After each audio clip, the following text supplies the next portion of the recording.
A marriage can be a fortress or a prison. It was barely dawn when the tires screamed against asphalt, and headlights shattered the darkness like muzzle flashes. Two black SUVs raced toward the coast, engines growling, relentless as predators closing in. Inside the fleeing car, her knuckles whitened around a flash drive, tiny, frail, yet heavy enough to bring empires crashing down. The world had believed the illusion, admired the carefully woven lies. Now, glass was breaking, trust burning away like gasoline on fire, leaving nothing but bitter truth in the ashes. She knew betrayal intimately, wore its scars beneath her tailored elegance. Behind her, rage pursued, powerful enough to shatter bones and silence screams. Ahead lay a reckoning, as inevitable as sunrise after a nightmare. She exhaled slowly, heart pounding, ready to reclaim everything she'd lost, or lose everything trying. Charlotte Reynolds Walker tapped the toe of her sensible black pump against the tile floor as she stood in line at the pharmacy, her mind already racing through the errands she needed to complete.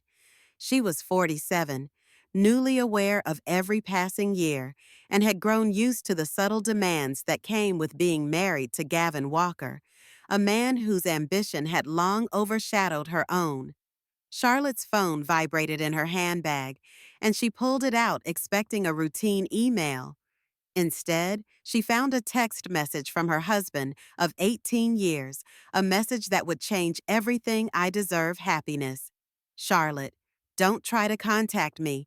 In the span of a few seconds, her grip on the phone tightened, and she felt her face flush as though every stranger in the pharmacy line could see the words scrawled across her screen. Her heart began to pound with a mix of confusion and dread.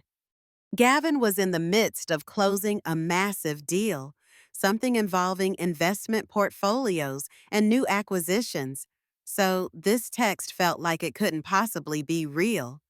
She glanced around, wondering if the neon lights overhead were too bright or if the day itself had suddenly become more oppressive. Just that morning, she'd brewed his coffee, ironed his shirt's simple tasks that had come to define her role in their marriage ever since she set aside her career in architectural preservation to support his. Her mind spun back to their earliest days. Gavin had always been dashing tall, broad-shouldered, with a ready smile that promised the world. When they first got engaged, he had made her believe she could pursue her passion for restoring historic homes alongside his lucrative career in wealth management. But little by little, the tasks that consumed Charlotte's time had shifted away from her own dreams. Instead, she found herself planning elaborate fundraisers and hosting dinner parties to woo Gavin's high-end clients. She recalled, with a sudden ache, the half-finished sketches of an old brownstone she had once hoped to restore. Where were those drawings now? Probably stacked in the attic of their Greenwich home, gathering dust. The text message glared at her from the phone's screen as she took a step forward in line, trying to keep it together. The overhead speaker droned, calling number 48, but Charlotte's slip said 92. Someone behind her huffed in impatience. She swallowed, forced her eyes to reread the words that seemed so alien. I deserve happiness. Suddenly, her phone buzzed again. This time, it was a notification from her bank, a low balance alert, something she had never seen before. Her and Gavin's accounts were always kept comfortably high, in part because Gavin's business required them to project stability and wealth. She tried logging into the banking app, fighting to remember the password. When she finally accessed it, her jaw dropped. The checking account was nearly empty, the savings even less. Everything else investment accounts, brokerage funds, lines of credit was at zero or in negative territory. Her face went pale. She almost dropped her phone, stumbling out of line to find a quiet corner near a rack of discount shampoos. Could this be some weird system glitch? She dialed Gavin's number, only to be met with a disconnected signal. In that moment, she couldn't decide which was more painful, the reality that Gavin might be gone, or the humiliating prospect of having to ask a credit card company for more time to pay the upcoming bills. She stared at the text once more, searching for any sign of finality or regret in that single sentence. Her heart hammered as she realized this was no glitch. He had really left her. Moments later, Charlotte braved the pharmacy line again, this time out of sheer necessity. She needed to pick up a prescription for her hypertension, which she managed quietly without ever letting Gavin see how stressed she truly felt. But when the cashier rang up her total, Charlotte's credit card was declined. Twice, people in line grumbled, shifting from foot to foot, while she forced a calm smile and asked to try another card. That one was declined too. A pang of humiliation twisted inside her. She ended up using the last few bills in her wallet to pay for the medication, just enough to cover the copay. Hurriedly, she left the store, her heels clicking against the pavement as she headed to her car. A mid-tier SUV Gavin had insisted she drive so she would look respectable when meeting his associates. She threw herself into the driver's seat and tried calling her sister, Morgan Reynolds, but the call went straight to voicemail. Next, she tried her father's attorney, Elliot Graves, though she wasn't entirely sure why. Elliot had managed her late father's estate for years, but they had mostly lost touch. If anyone had told her that morning she would be reaching out to him in desperation just hours later, she wouldn't have believed it. A wave of memories threatened to overflow. Charlotte's father, Harlan Reynolds, had been a man of principle, at times coldly so. He had always been wary of Gavin, telling Charlotte once that he saw too much polish and not enough soul in that young man. But Charlotte, blinded by Gavin's ambitions and her own starry-eyed love, had dismissed her father's misgivings. Even at Harlan's funeral 2 years ago, she'd felt a pang of guilt, wondering if her father had died without ever approving of the man she married. As she drove toward the highway, Charlotte fought conflicting impulses. Part of her wanted to race back home and confront Gavin if he were there, but another part suspected she'd find only emptiness. She needed answers, but she wasn't sure where to look. Pulling onto the interstate, she tried calling Gavin again. Still no connection. In desperation, she logged into their mortgage account. To her horror, she found that not only was their mortgage refinanced without her knowledge, but there were new lines of credit opened against the property. The house she had painstakingly decorated and renovated over the years now hung in financial limbo. Fighting off panic, she pressed her lips together. Tears brimmed in her eyes, but she refused to let them fall. She needed clarity, needed to figure out how Gavin had managed to move so much money undetected, and why. As she sped past a sign for Greenwich, she decided to drive straight home, ignoring the trembling in her hands. Perhaps she could find some clue or leftover documentation. By the time she turned into their upscale neighborhood, the late afternoon sun had slanted into elongated shadows, giving the street an ominous glow. Magnolia trees lined the road, a testament to Gavin's desire for them to keep up appearances. Everything always had to look perfect. She had done her part meticulously, from planting those magnolias to color coordinating the shutters on the house. Now it felt like the set of a play whose main actor had walked off stage mid-performance. At last, she pulled into the driveway. The gate was ajar, unusual, because Gavin insisted they keep it locked. Stepping out, Charlotte noticed at once the silence enveloping the house. No staff, no gardener, no sign of Gavin's new sports coupe. With her heart pounding, she opened the front door and walked in. Calling his name, silence answered her. Then she noticed something eerie. Gavin's cherished collection of whiskey decanters was gone from the display shelf. The framed photo of them in Santorini, usually perched on the foyer table, was also missing.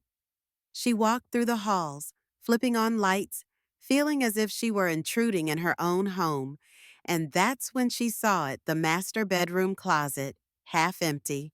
His suits, shirts, shoes vanished. Charlotte sank onto the edge of the bed, staring at the emptiness of Gavin's side of the closet. She fumbled with her phone, opening social media to see if Gavin had posted anything, but his profiles showed only old photos of charity galas and high society events. No clue about a mistress or a sudden decision to vanish. The strain of the day finally cracked her composure. She pressed her hand over her mouth and let out a strangled sob. It was as though every piece of her life's puzzle had just been swept off the table. One pressing question remained. Where did the money go? Gavin's text reappeared in her mind. Uninvited. I deserve happiness. She considered the possibility of another woman. As the thought sank in, a dull ache began to spread through her chest. Gavin had often stayed late at the office, explaining it away with talk of deals and client dinners. She had accepted his excuses for years, wanting to believe him, or maybe just too exhausted to doubt him. A new text arrived, jolting her. It was from an unknown number. Hesitantly, she opened it. Sloan Mercer says hi. We're going to the Montauk condo. Don't bother looking for us. The words felt like a slap. She typed a hasty reply. Who is this? What have you done? But there was no answer. Montauk condo. They had always dreamed of a place by the shore, but Charlotte never agreed to any purchase. She'd insisted they finish paying down other debts first. Was this something Gavin arranged behind her back? Her phone rang, making her jump. It was Elliot Graves, her father's old attorney. She answered immediately, fighting to steady her voice. Charlotte, my dear, Elliot said in his measured baritone. I received some alerts regarding your accounts. Your father set up a monitoring system years ago, and the triggers went off this afternoon when massive withdrawals occurred. Is everything all right? The wave of relief at hearing a friendly voice nearly broke her. No, Elliot, it's not. Gavin is gone. Our accounts are empty, and I have no idea how to stop this. Her voice cracked. Elliot sighed, and she could almost picture him pinching the bridge of his nose in concern. Your father anticipated something like this. He never trusted Gavin. I'm on my way to your home now. Don't do anything rash until I arrive.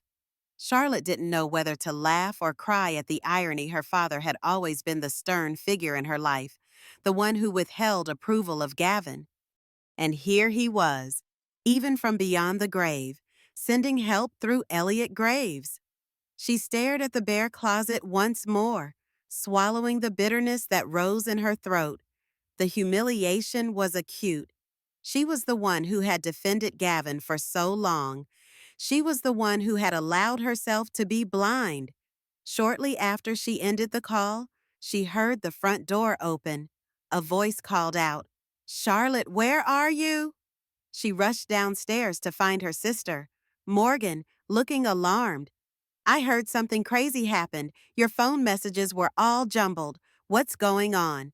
Charlotte quickly recounted the nightmare, from the bank alerts to Gavin's cryptic message. Morgan's face went from confused to furious. He can't just vanish like that. This is your house, too. They both jumped when the doorbell rang. Elliot Graves stood on the porch, looking slightly winded. In his 70s, he was tall and lean, with a shock of white hair and kind yet discerning eyes. He wasted no time. Let's sit down. I have documents to show you that your father left in my possession. It's time we talk about Harlan's emergency plan. Charlotte blinked, trying to reconcile the old memory of her father's cynicism toward Gavin with this moment. Had he truly planned so far ahead that he could protect her from a betrayal she never thought would happen? They gathered in the study, a room Gavin never used because he preferred a modern open layout office near the living area. This was Charlotte's sanctuary, lined with shelves of old architecture books she'd collected in her 20s. She'd hardly opened them since her wedding, leaving them as relics of a dream put on hold. Elliot began by withdrawing a stack of papers from his leather briefcase. Your father, Harlan, created a trust for you. Elliot explained carefully, as though each word might detonate. It's not the straightforward inheritance you initially received upon his passing. This trust was designed to remain dormant unless specific triggers occurred, particularly triggers involving marital fraud or financial malfeasance against you. Morgan let out a low whistle. I knew Dad hated Gavin, but this is next level. Charlotte's stomach churned with conflicting emotions, anger, betrayal, and a faint glimmer of hope. If her father had set something up, maybe she wasn't as destitute as she feared. Elliot continued. Harlan Reynolds was a cautious man. He insisted that if your husband ever drained your joint assets or left you without funds, the trust would immediately activate. We have an automated system that monitors your joint accounts under the paperwork you signed back then, likely without realizing its full implications. Once your accounts dropped below a certain threshold, it alerted my firm. That's why I called you. Charlotte exchanged a glance with Morgan. Was this even real? The idea that her father had orchestrated a secret safety net felt surreal, yet also typically Harlan meticulous. Overprepared, never fully trusting Gavin. She asked in a trembling voice, So, what does that mean for me right now? Is there money in this trust? Elliot nodded. Substantial funds. Yes, stocks, bonds, real estate holdings your father earmarked. But the bigger revelation is that Harlan also kept tabs on Gavin's activities. At this, Elliot's voice tightened. He suspected Gavin was siphoning small amounts of money for years, possibly more.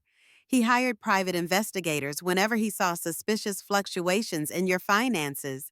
Morgan cursed under her breath, slapping her palm against her thigh. We told you something was off about him. Char, remember how he'd come home with bizarre excuses, or how certain bills were always in his name alone? Charlotte felt tears prick her eyes. How could she have been so blind? Gavin had systematically isolated her from their finances, convincing her it was simpler to let him handle the complexities. Meanwhile, she'd poured her energies into designing dinner menus, seating charts, and social engagements that boosted Gavin's image as a man with the perfect marriage. Elliot pushed a manila folder across the desk. In here are some initial findings offshore accounts, shell companies. Nothing has been proven in court yet, but the evidence is compelling. I'm afraid this goes beyond simple infidelity.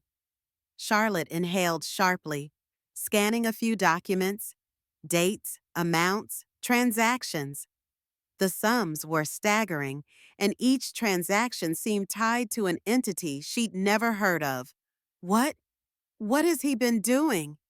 Morgan placed a hand on Charlotte's shoulder, as if sensing she might collapse under the weight of it all. Elliot gave a small shake of his head.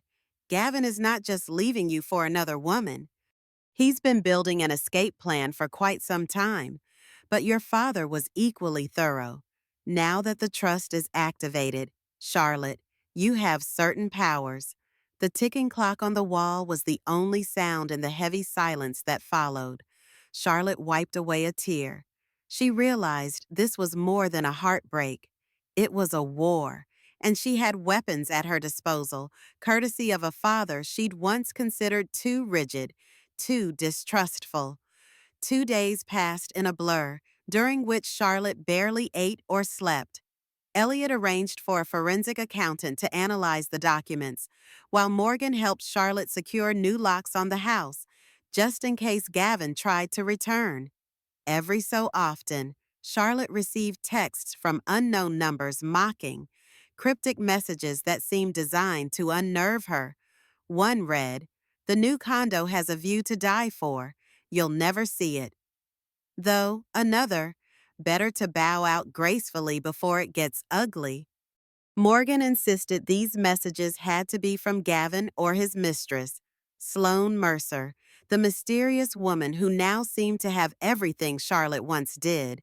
Yet, Charlotte noticed something off the tone of these texts felt more menacing than what she'd expect from a gloating mistress. The words implied a deeper game at play, one possibly involving shady partners from Gavin's financial world.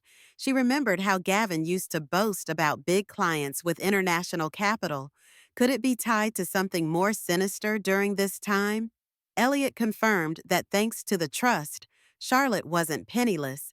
She gained temporary control over a not insignificant amount of resources, enough to keep her afloat, pay immediate bills, and fund legal actions against Gavin.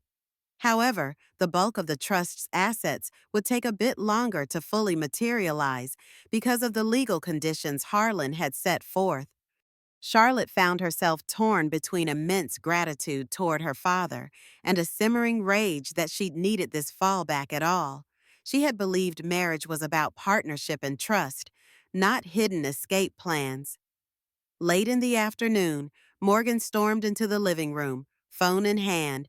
"Char, you need to see this." She tapped on a social media profile. A post from Sloane Mercer glowed on the screen, a selfie featuring her and Gavin on a luxurious deck overlooking the Montauk coastline, toasting champagne.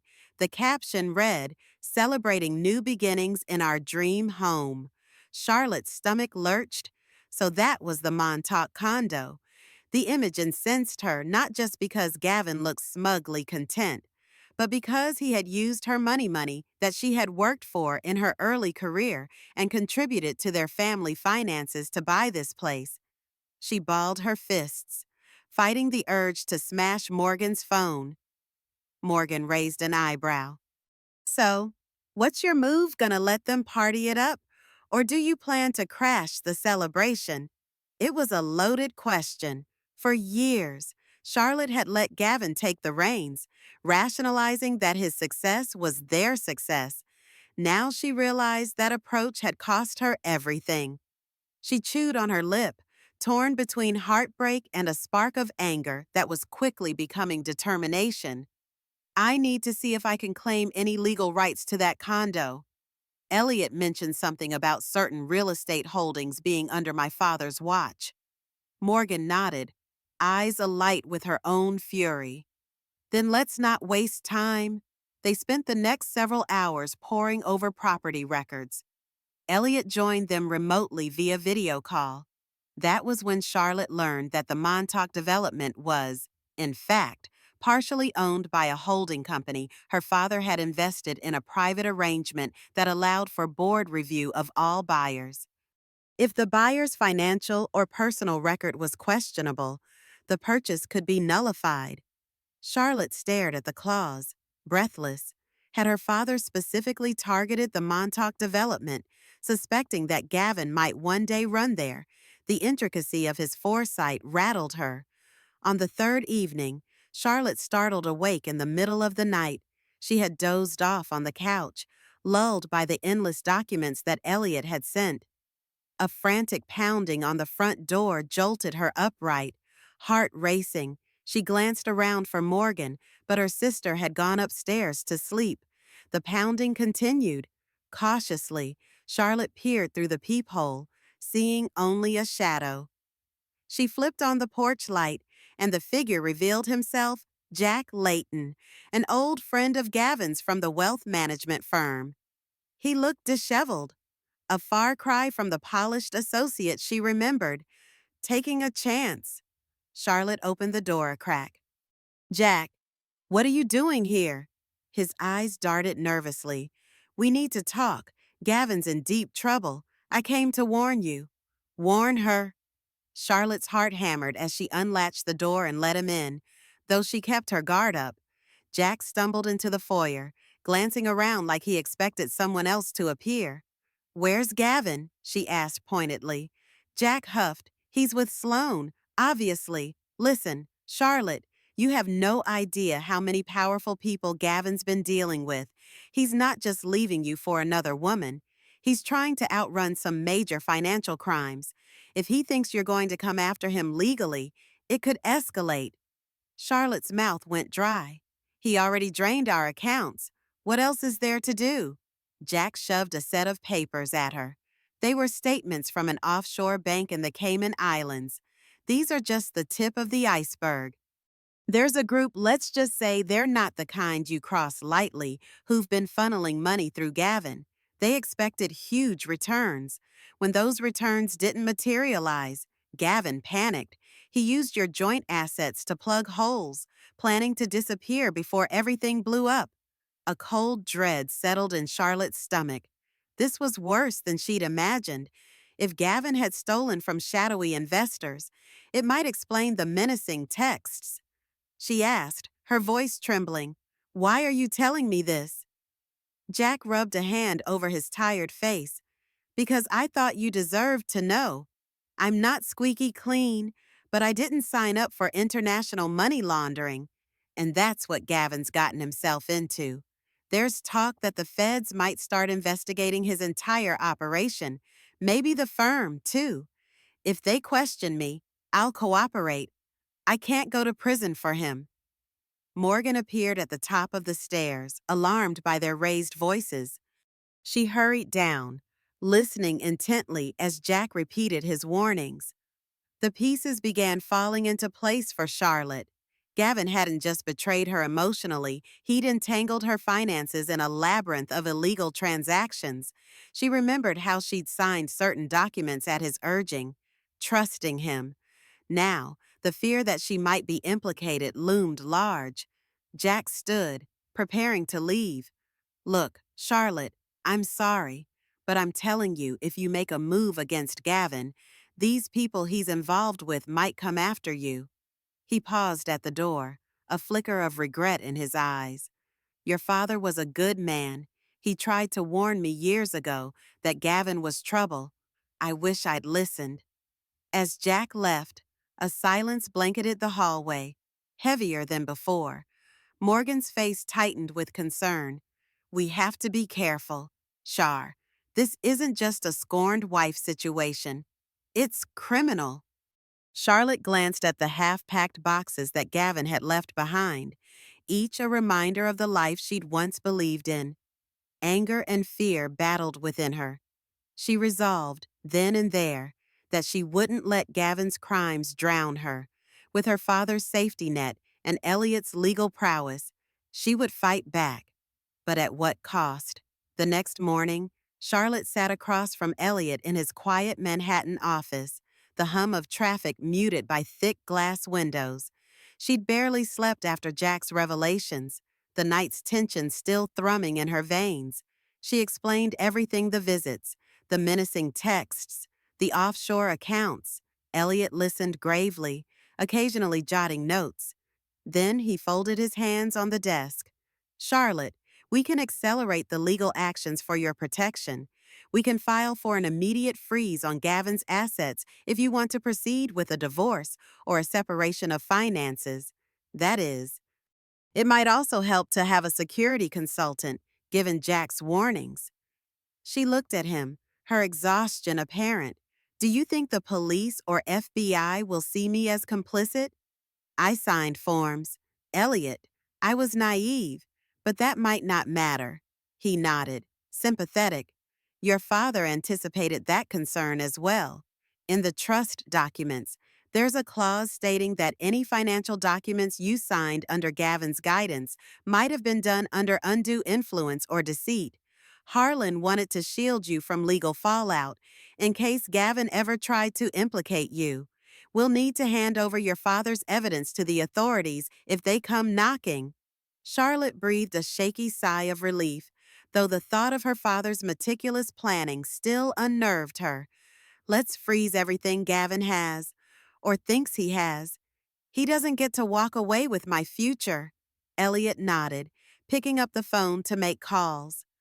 Meanwhile, Charlotte gazed out the window, her mind drifting to Sloane Mercer again.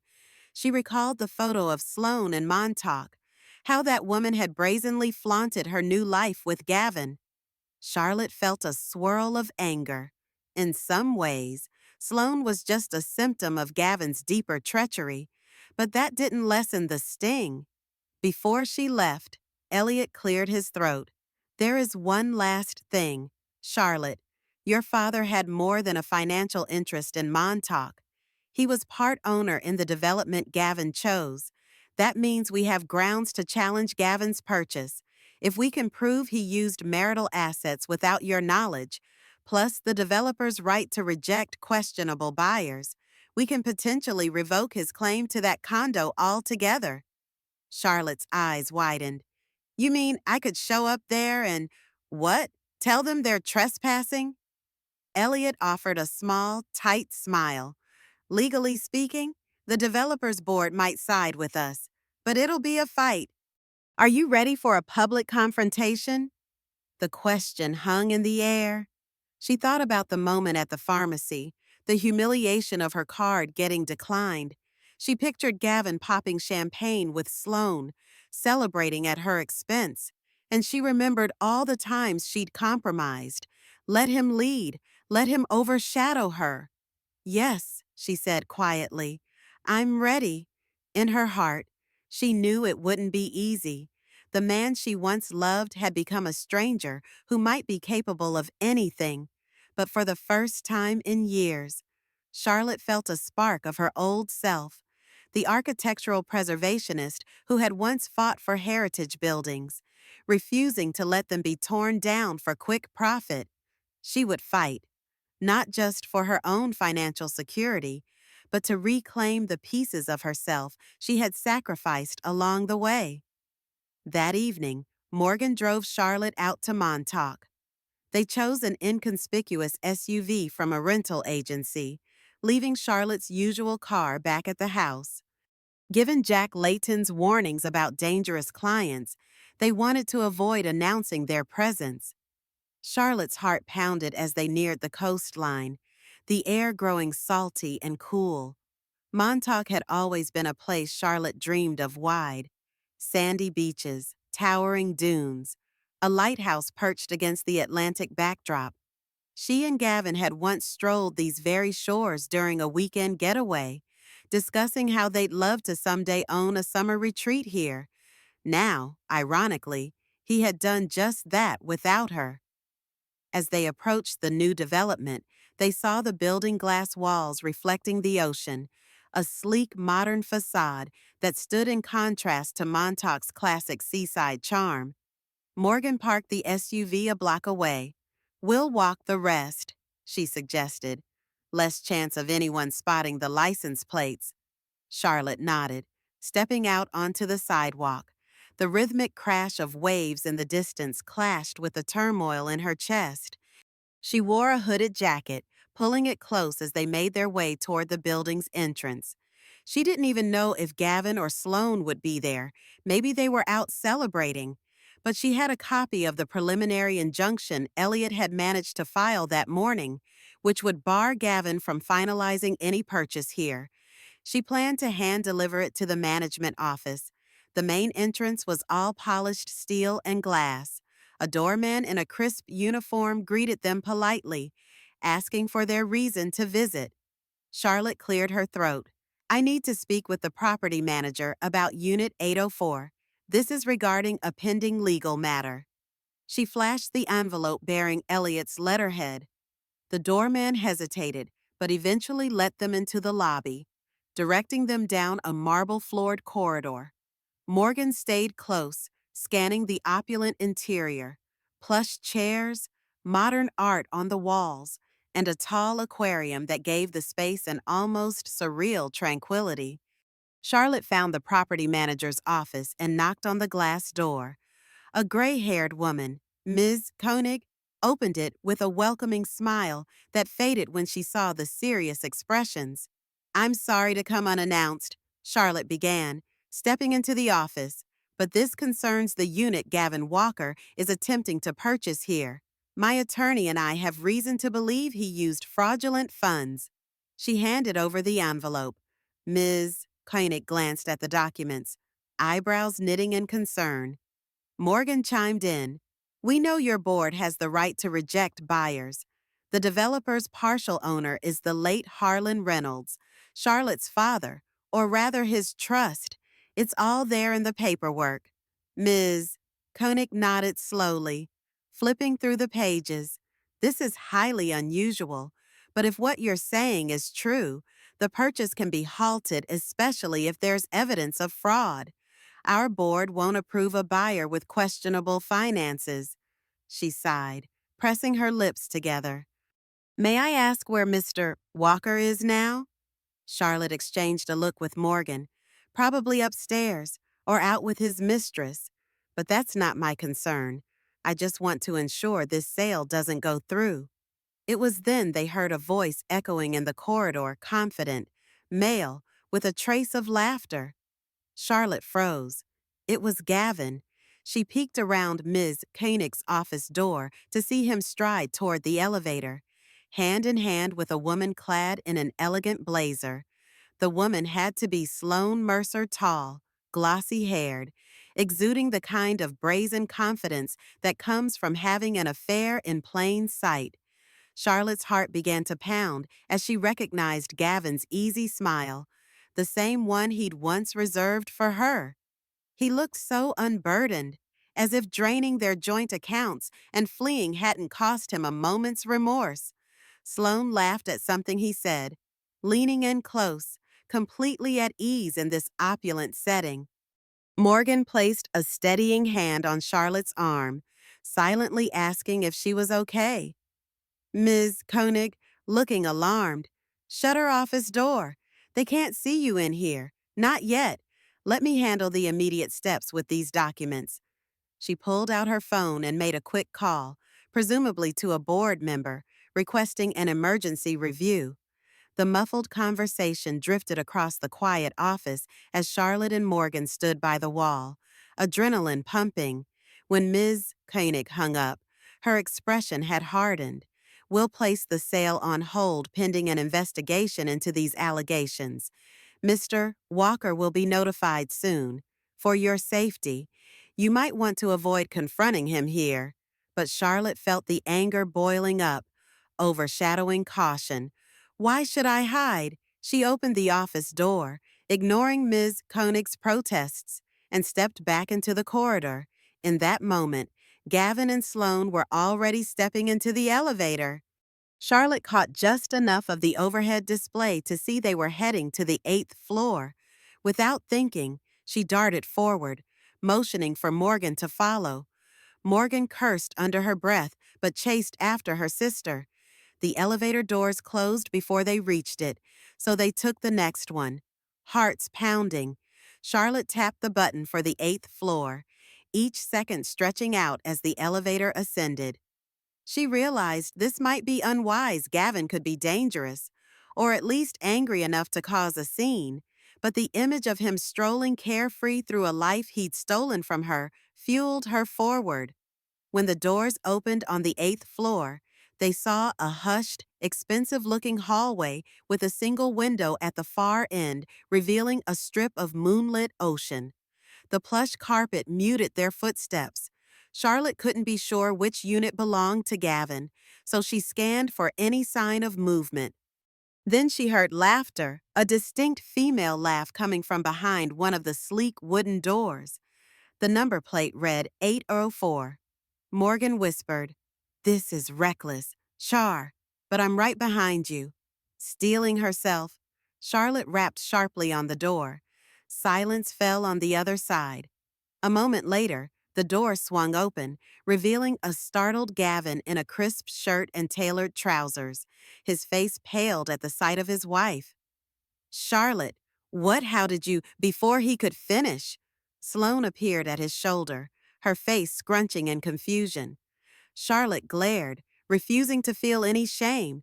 "You have a lot of nerve, Gavin, draining our accounts and parading around here with—" She glanced at Sloane. "With your new partner." Gavin's eyes flicked down the hall as if worried someone might hear. "Lower your voice," he hissed. "This is neither the time nor place."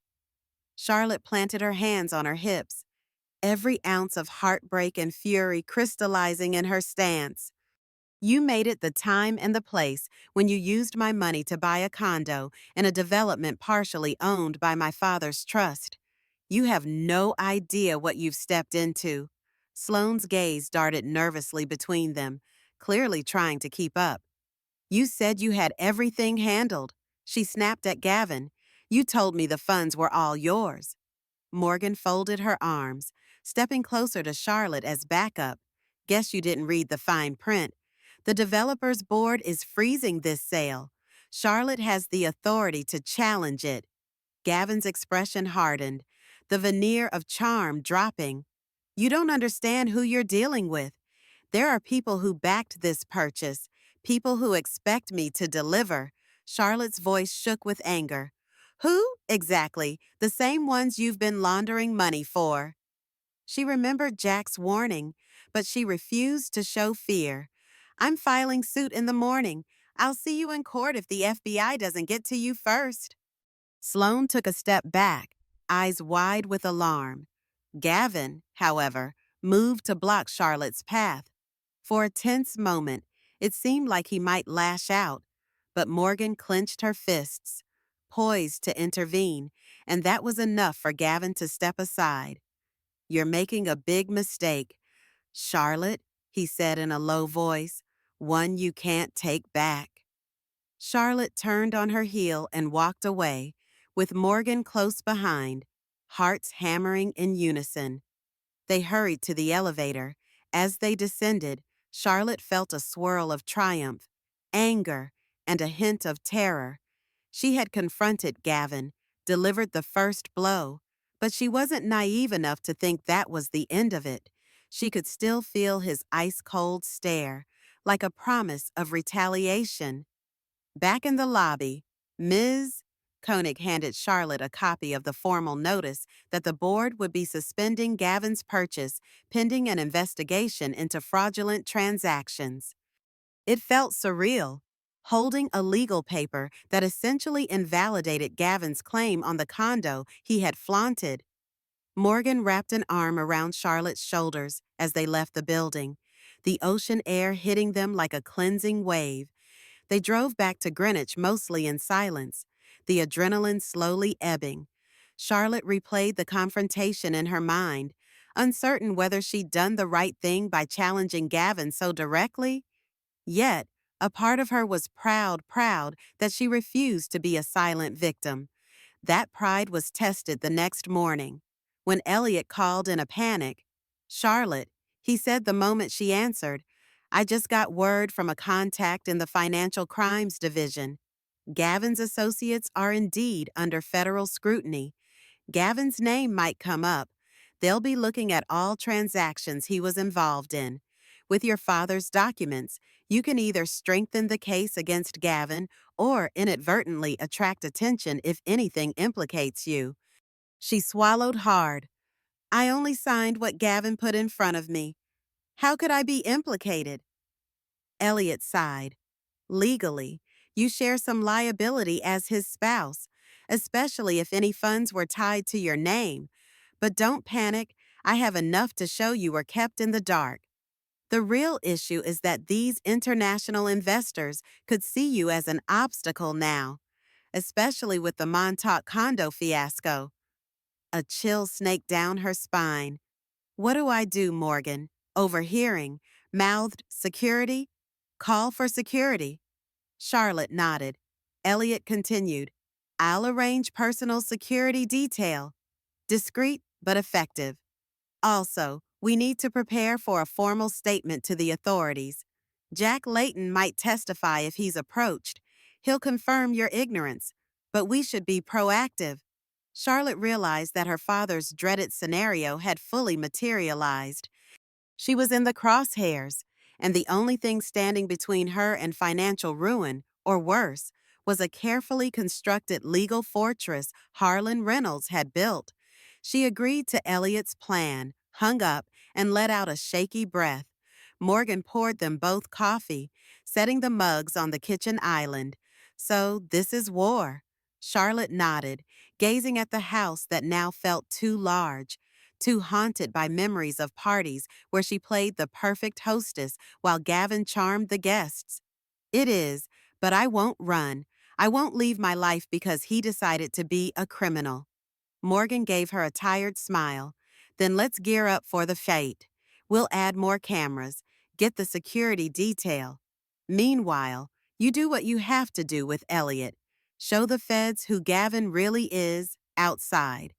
The morning sun cast a bright glow on the magnolia trees, ironically beautiful against the roiling tension that had taken over Charlotte's life. She knew the coming days or weeks would be filled with depositions, legal jockeying, maybe even direct threats. But for now, at least, she had a path forward, one paved by her father's unwavering insistence on safeguarding her future. For the first time, she understood Harlan's seemingly harsh stance on Gavin. He had seen the cracks in Gavin's perfect facade long before she did. In the following days, Charlotte found herself juggling two fronts: the civil suit to freeze Gavin's assets and the federal investigation that loomed on the horizon. Elliot was a whirlwind of activity, submitting motions and coordinating with a forensic accountant. Morgan, true to her word, arranged for increased security around the Greenwich home, installing extra cameras and motion detectors. During a late-night research session in the study, Charlotte stumbled upon a dusty old folder hidden behind one of her architecture books. Inside, she found schematics for a historic library she once dreamed of restoring. Scribbled in the margins were notes she'd made the year before she married Gavin, notes that radiated with her younger self's passion and optimism. It struck her how she had let go of those ambitions so easily, piece by piece, to fit into Gavin's world. Tears welled in her eyes. It wasn't just money he had stolen, it was her identity. That night, she barely slept, haunted by images of a younger Charlotte leading construction crews, preserving stained glass windows, reviving old beams. She wondered if it was too late to resurrect that dream. Then the phone rang at an ungodly hour, jolting her from a half-dream state. Her heart pounded as she answered. A mechanical voice on the other end said, "Charlotte Walker, you're meddling in affairs beyond your comprehension. Back down or we'll ensure you regret it." The line went dead. She sat up, body trembling with fear and fury. Morgan burst into the room, alarmed by her sister's distressed expression. She snatched the phone and checked the call log. Unknown number. Another threat. More pointed this time. It confirmed Charlotte's suspicions. Gavin's criminal associates recognized her as a threat. Before dawn broke, Charlotte found herself in Elliot's office again, recounting the threatening call. Elliot maintained his calm. "I'll notify the authorities. They'll likely trace it, but these people are usually careful. Don't let it shake you. This only strengthens our case that Gavin is tangled with dangerous groups." But Charlotte was shaken, no matter how composed she tried to be. The notion of shadowy figures lurking felt too real. She pressed Elliot for updates on the trust. He explained that the main assets would soon be fully under her control, the final step in her father's elaborate plan. That knowledge provided a measure of security. She wouldn't be financially helpless. But it didn't solve the immediate threat of who might come after her. Later that day, she ventured to the Montauk development again, this time with an official letter in hand confirming the sale was on hold. A part of her wanted the satisfaction of seeing Gavin's face when he realized the condo was slipping away. But he wasn't there, according to Ms. Koenig. The unit was vacant, half-furnished.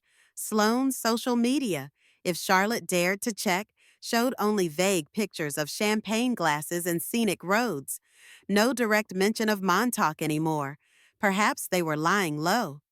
As she stood on the building's rooftop, gazing at the Atlantic stretching to the horizon, Charlotte fought a swirl of memories from the last confrontation. She didn't regret challenging him, yet a part of her wanted closure, some final conversation. She wanted to ask, why wasn't I enough? Why did you risk everything? But she doubted the answers would bring peace. Pulling her jacket closer against the brisk wind, she resolved to pivot her focus to the bigger battle, the legal case, the potential criminal charges, and her own future.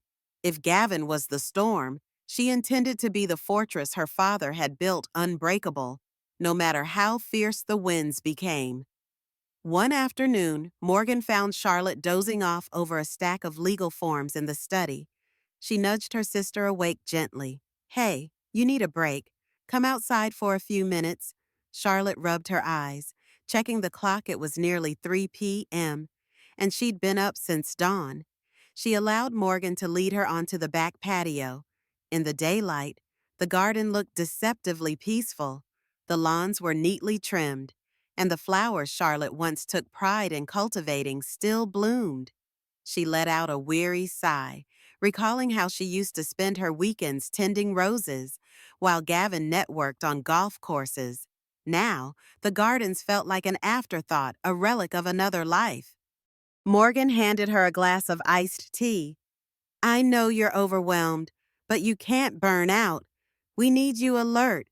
We still haven't heard from the feds, but you know they'll come calling soon. Charlotte stared at the condensation on the glass. How did it all come to this? Morgue. We used to be a normal couple, or so I thought. Then we grew more and more distant. Maybe I was complicit in the distance. She paused, fighting tears. I let him lead, let him overshadow me. And now, look where we are. Morgan placed a comforting hand on Charlotte's shoulder. You believed in him. That's not a crime. Plus, Dad's trust is proving we were never alone. He saw something off in Gavin from the start. Charlotte nodded, taking a sip of the tea, savoring the coolness that cut through her inner heat of frustration. I'm going to do one more thing today. I need to check something about Dad's real estate portfolio in Montauk. There might be property records I haven't considered. She looked at Morgan with a hint of renewed fire in her eyes. I'm thinking maybe Dad left more than just a trust. He was always thorough. Perhaps there's a hidden clue about how to turn the tables on Gavin. Morgan looked intrigued. You want me to drive you? She shook her head. No, I need to do this alone. Go pick up the security detail if you like, but I want to be by myself for a couple hours. Morgan hesitated but ultimately respected Charlotte's choice. Charlotte hopped into the rental SUV. She still avoided her own car for fear that Gavin or his associates might have it tracked. She headed toward a property management office near the Montauk Marina, where her father's name had appeared on some old deeds. The scenic drive might have been relaxing under different circumstances. Now, every passing car made her paranoid. Upon arriving at the modest clapboard building by the marina, she was greeted by an elderly clerk named Mrs. Donnelly, who recognized the Reynolds name immediately. Your father, Harlan, was a clever investor, she said. Rummaging through a metal filing cabinet, he had a stake in quite a few parcels of land out here, but never developed them fully. Always said he was waiting for the right time. Charlotte's gaze lingered on photos of Montauk's golden beaches framed on the walls. Did he leave anything recently updated? Like in the past 2 years, Mrs. Donnelly produced a slim file. He renewed a certain permit about 18 months before he passed. Something about an ownership review clause that could be enacted if the buyer had a criminal record or engaged in fraud. She tapped the file knowingly. It applies to that same modern complex your husband's trying to get into. Charlotte's mind whirled. Dad truly laid multiple traps, but the clerk's next words nearly caused her heart to skip. He also left a sealed envelope with instructions to deliver it to you upon your request if you ever came around asking about these properties. With trembling hands, Charlotte opened the envelope. Inside was a brief handwritten note from Harlan Reynolds. If you're reading this, it means my suspicions about Gavin have likely come true. The fortress I built for you isn't just financial. Remember who you were before him. Reclaim that person, and you'll be unstoppable. Tears blurred Charlotte's vision. She could almost hear her father's voice. After carefully tucking the note away, she thanked Mrs. Donnelly and returned to the SUV. For a few moments, she just sat there, holding the note to her chest. She closed her eyes, letting the memory of her father's unwavering concern wash over her. She understood now he hadn't merely created a safety net. He'd preserved a path for her to reassert who she was. That night, Charlotte typed away on her laptop in the study, drafting a statement for the authorities. Elliot had asked her to detail everything she knew or didn't know about Gavin's finances and dealings. She wrote about the red flags she'd ignored the nights he'd stayed out claiming emergency investor meetings. The weird phone calls he took in private, the hush-hush nature of his real estate ventures. The words poured out with a mix of regret and resolve. At around midnight, her phone buzzed. She almost didn't answer, expecting another threat or a cryptic text. But the caller ID said Jack Layton. She picked up cautiously. Jack. His voice was tense. Charlotte, you need to listen. Gavin's made a deal with some group he thinks will help him finalize the Montauk condo through a backdoor approach. I don't have details, but I overheard a conversation. He's planning a housewarming event tomorrow, of all things, to show off his victory. The word is, he's inviting key clients to reassure them he still has control. Charlotte's chest tightened. He can't legally host a housewarming in a property he doesn't even own. The sale is on hold. Jack exhaled shakily. He claims it's a done deal, that your challenge will be nullified. He's boasting about overshadowing you publicly, showing you can't stop him. Look, I can't be involved any longer. The feds might target me next, but I thought you deserved a heads up. Her pulse hammered in her ears. She thanked Jack and hung up. Immediately, she called Elliot, waking him from what was likely his meager sleep. After explaining what Jack had said, Elliot groaned. Unbelievable. He's throwing a party in a property that's under legal suspension. Morgan padded into the room, hair disheveled, having overheard the last bit of conversation. We should crash it, she suggested, eyes flashing. Show him that we're not backing down. Elliot, on the phone, surprisingly agreed. A public confrontation might be just what we need to get the board and any on-the-fence investors to see the truth. But Charlotte, it's risky. If he has unsavory associates, you could be in danger. Charlotte thought of her father's note, the one about reclaiming herself. She wasn't sure if it meant storming a party or simply standing her ground, but the idea of letting Gavin broadcast a false narrative, as if Charlotte were powerless, felt intolerable. I'm going, she declared. I'll bring security. Let's serve him the legal injunction in front of his cronies. That'll be the final nail. After ending the call, Morgan studied her sister. Are you sure? Charlotte nodded. Gavin wants to undermine me. I won't let him. If Dad believed I could handle this, then maybe it's time I believe it too. They spent the next few hours planning. Elliot would have a process server on standby, the final part of the legal freeze. Charlotte would arrive as a surprise guest, ideally when Gavin was at his most confident. If there were any shady types present, the shock factor alone might keep them from immediate violence. Despite the tension, a small spark ignited in Charlotte's chest, a renewed sense of purpose. For too long, Gavin had cast her aside, diminishing her role. She was done with that. Tomorrow, in front of all those who once admired him, she would make her stand.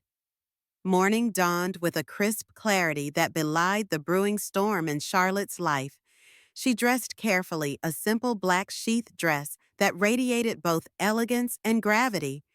Gone were the days of frilly cocktail dresses Gavin had preferred on her clothes that made her look ornamental. This time, she chose attire that made her feel powerful. Morgan waited downstairs, pacing anxiously.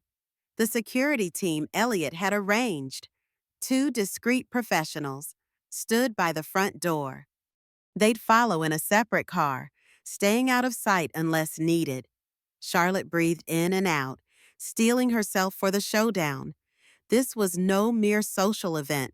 It was a battlefield of perception and legality. They drove to Montauk in silence. Charlotte's eyes flickered over the passing scenery, the morning sun over salt marshes, the dunes, the sea. She recalled how, in her younger years, she would have been enthralled by the shoreline's architecture, dreaming of a time she could restore a historic lighthouse or an old maritime cottage. Gavin had sapped that passion, replaced it with his grand illusions of wealth. Now, ironically, she was heading back to the place she once loved, but under the most bitter circumstances. When they arrived at the luxury condominium, they saw valet parking already swamped with high-end cars. People in designer outfits streamed into the lobby, chatting animatedly. A large banner read, "Welcome to the Walker Residence, an exclusive preview." Charlotte felt a pang at seeing the name Walker Residence. She was still, legally, Charlotte Walker, but it no longer resonated with her.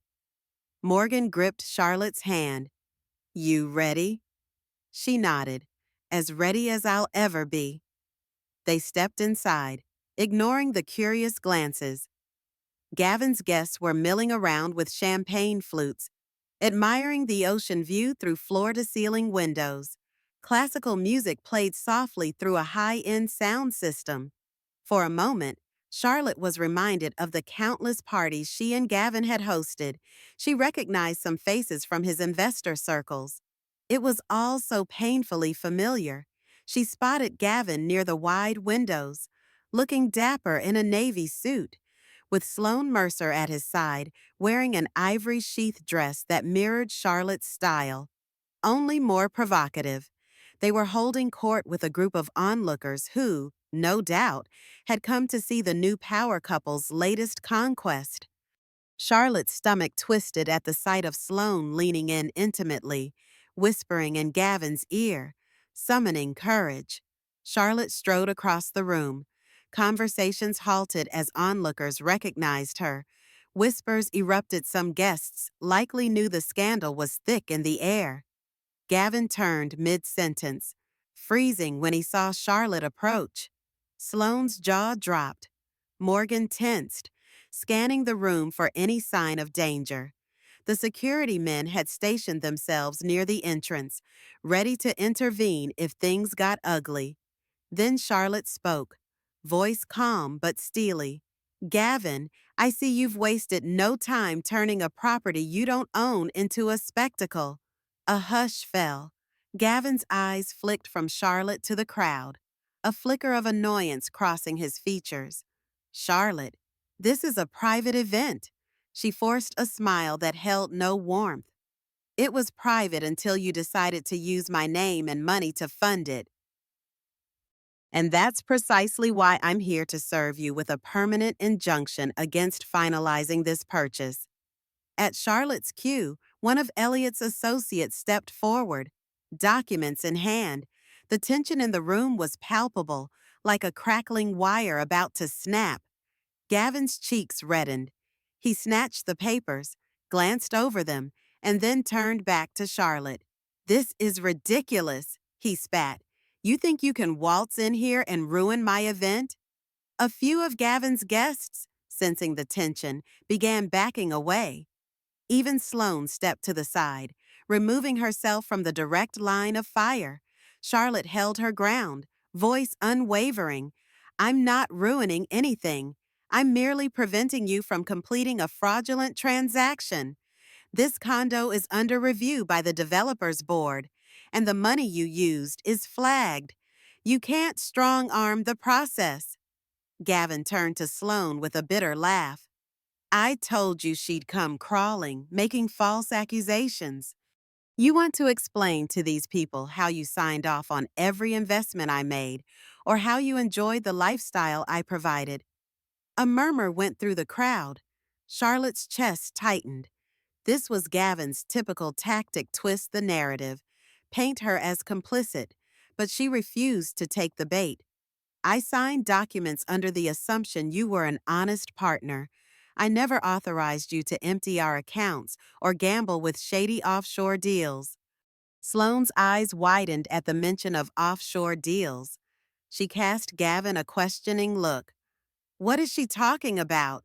He ignored her, stepping closer to Charlotte. She could sense the tension in his posture, a coil ready to spring.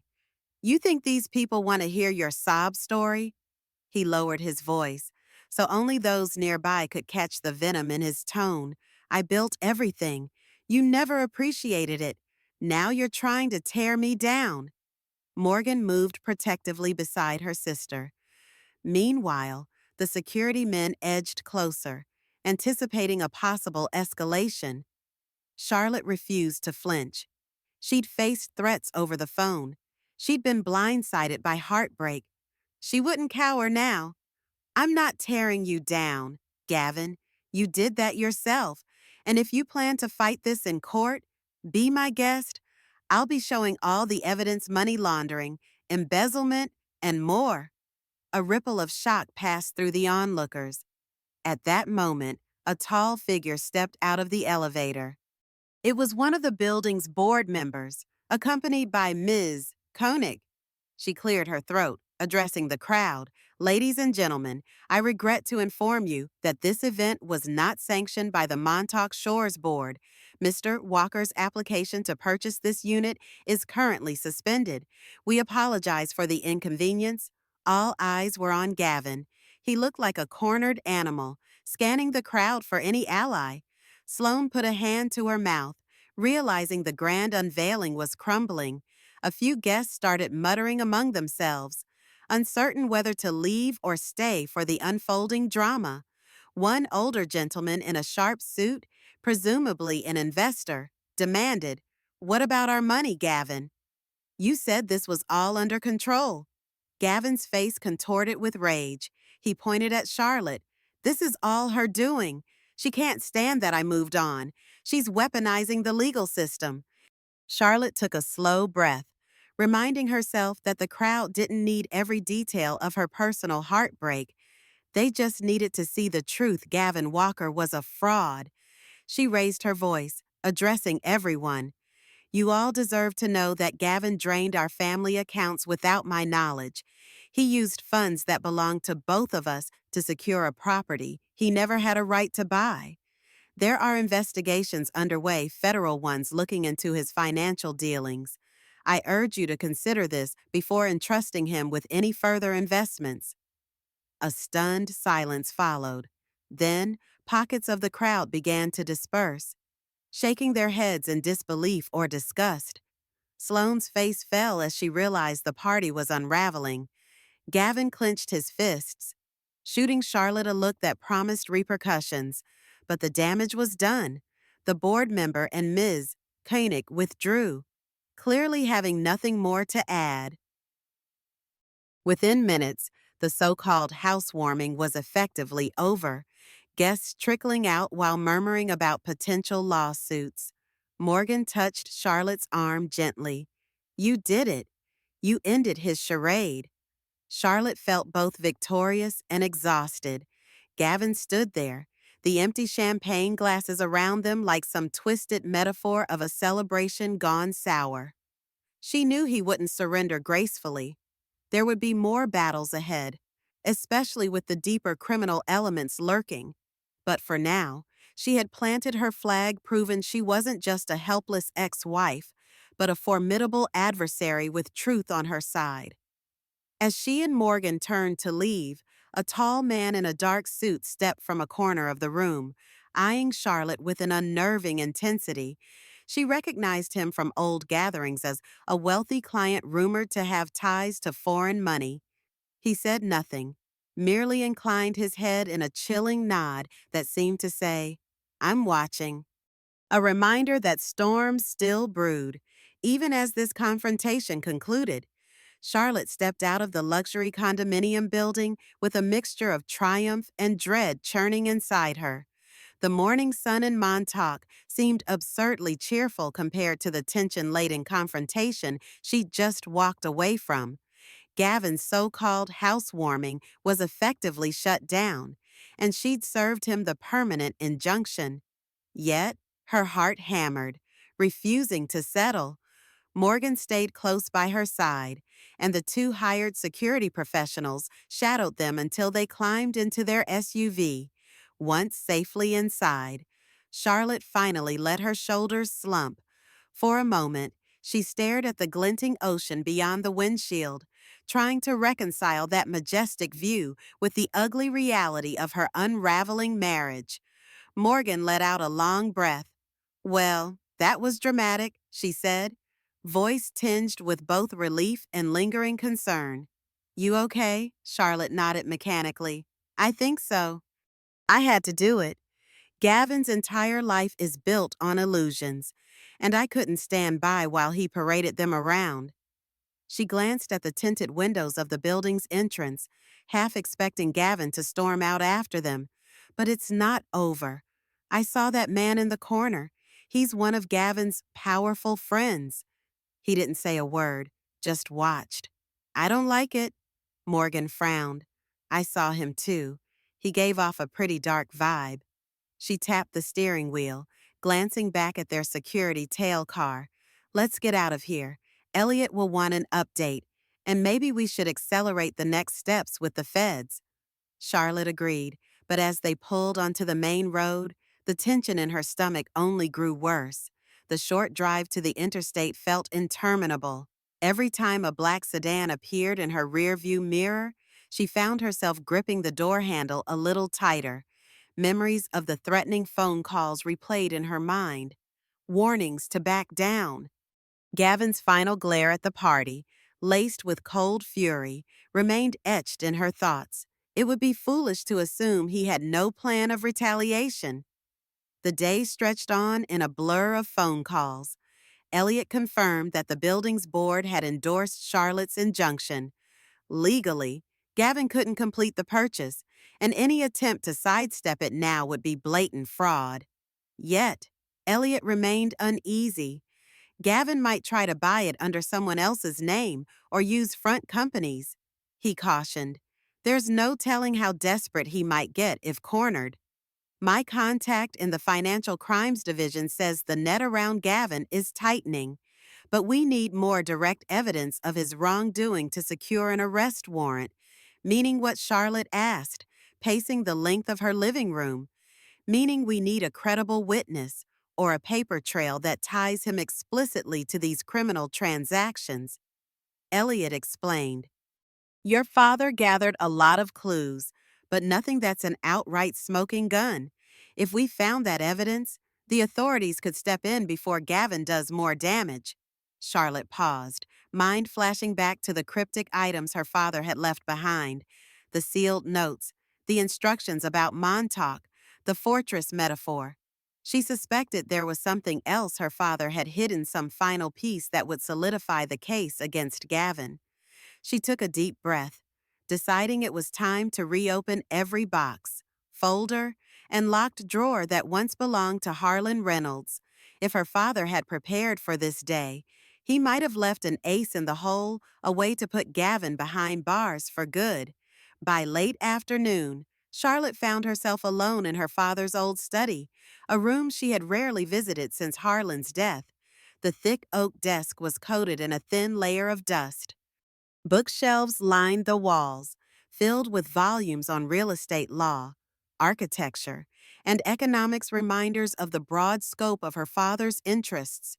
She pulled open drawer after drawer, methodically searching for anything that might resemble the missing puzzle piece Elliot talked about. Her father had been meticulous, the type of man who locked important documents behind elaborate systems. Sunlight filtered in through tall windows, illuminating small particles in the air as she rummaged through manila folders and old letters.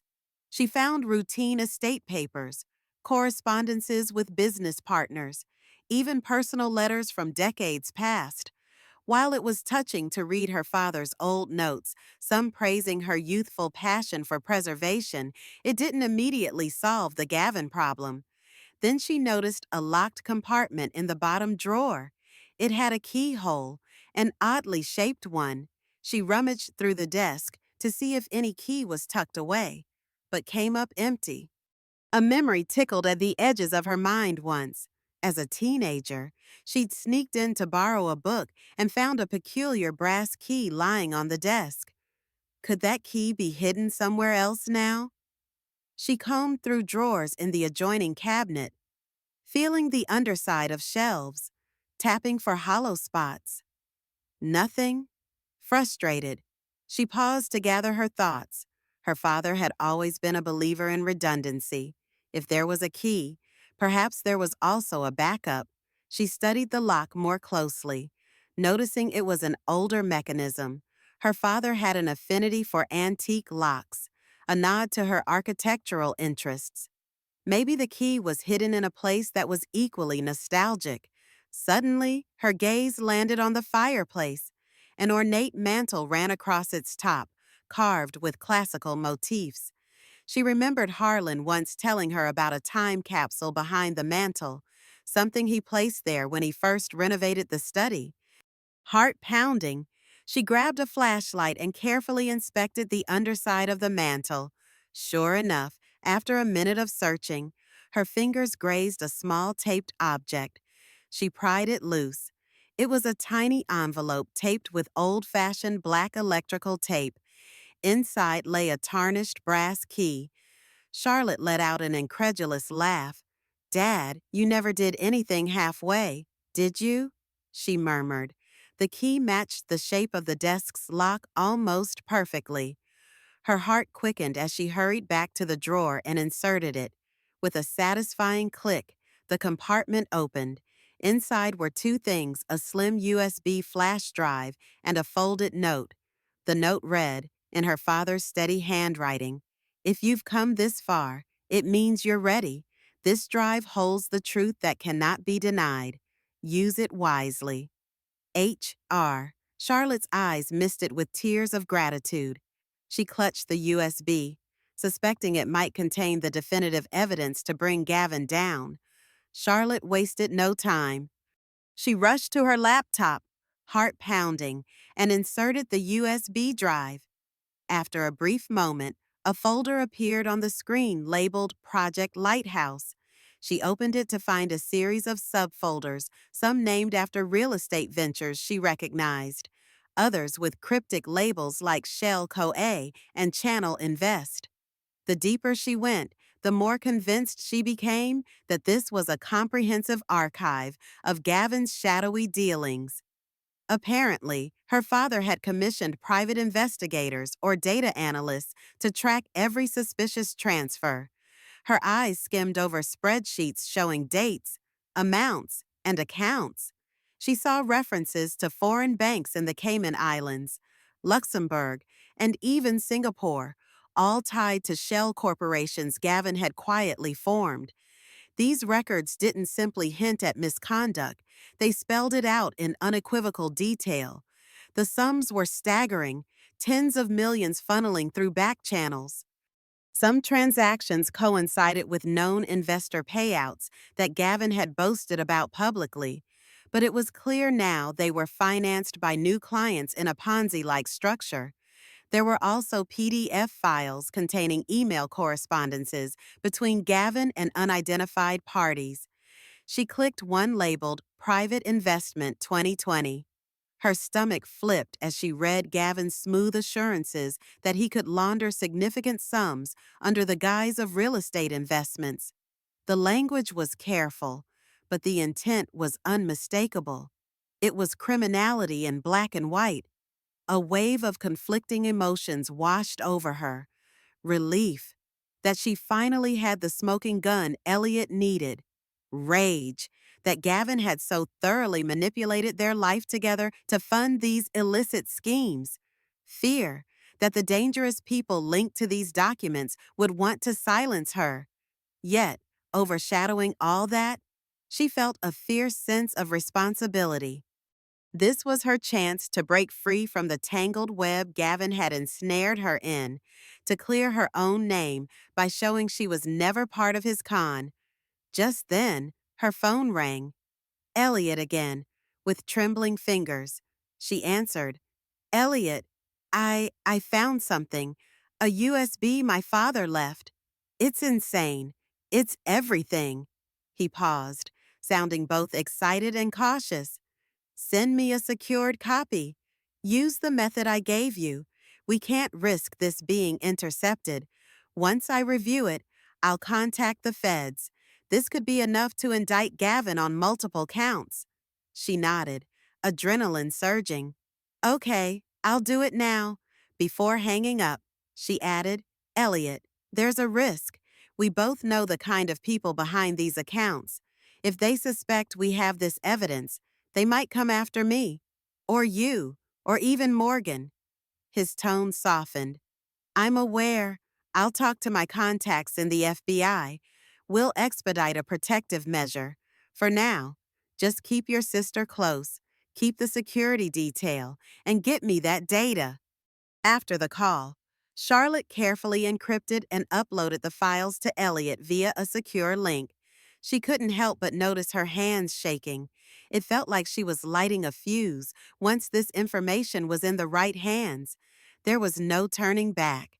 Gavin, and whoever he worked with, would see her as public enemy number one.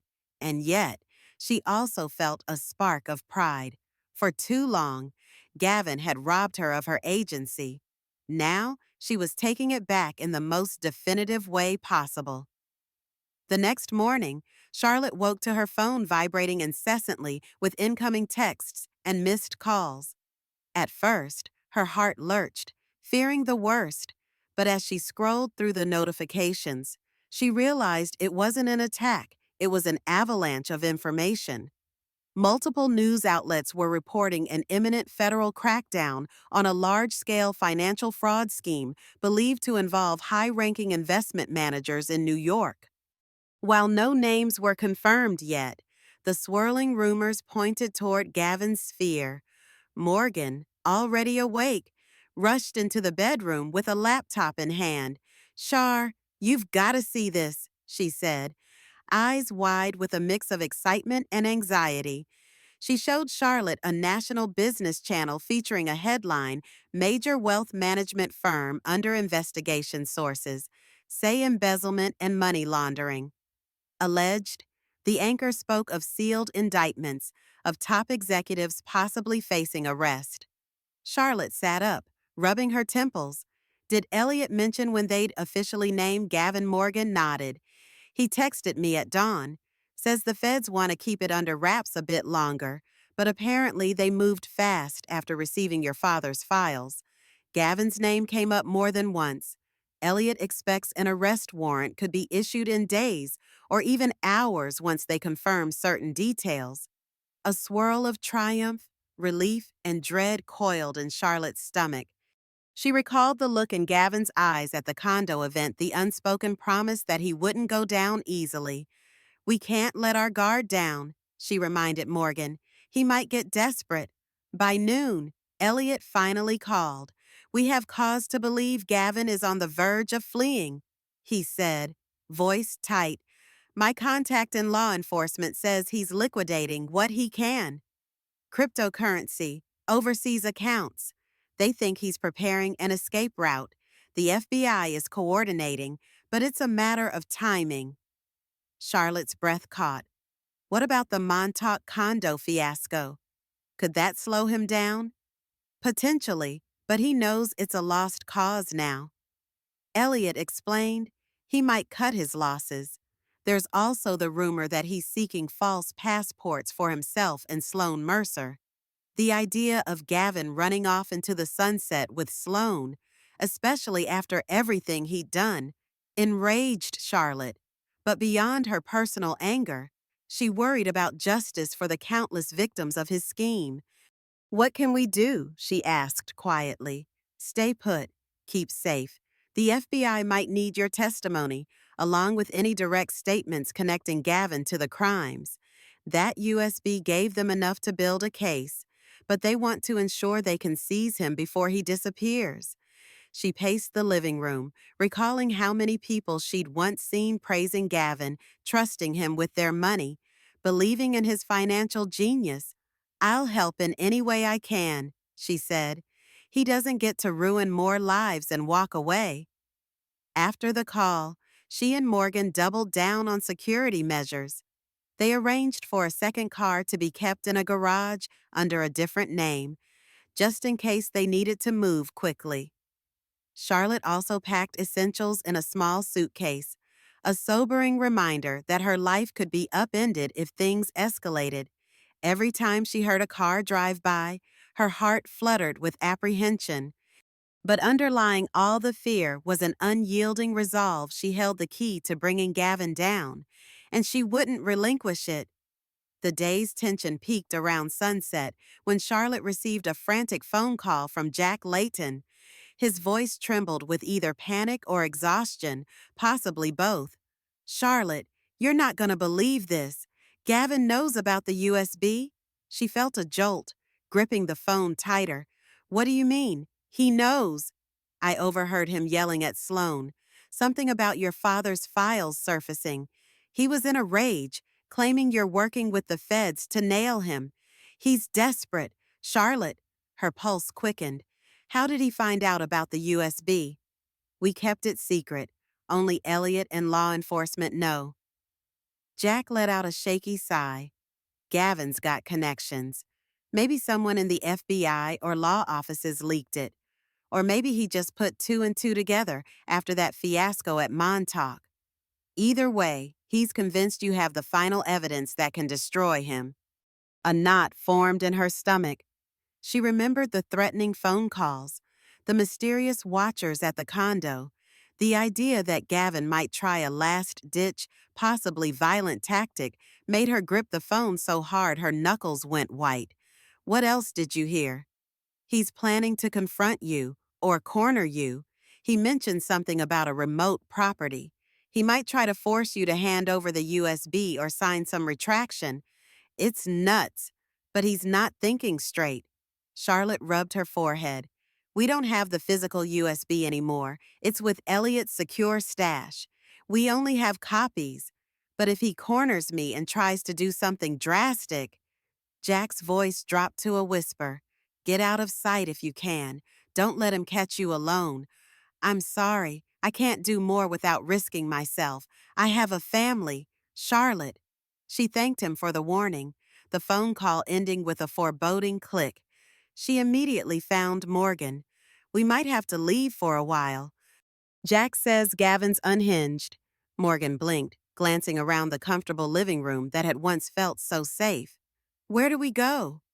Charlotte thought of the place she'd felt most at peace recently, the property near Montauk, that her father had partially owned, a rustic cottage on the other side of the peninsula, left mostly abandoned.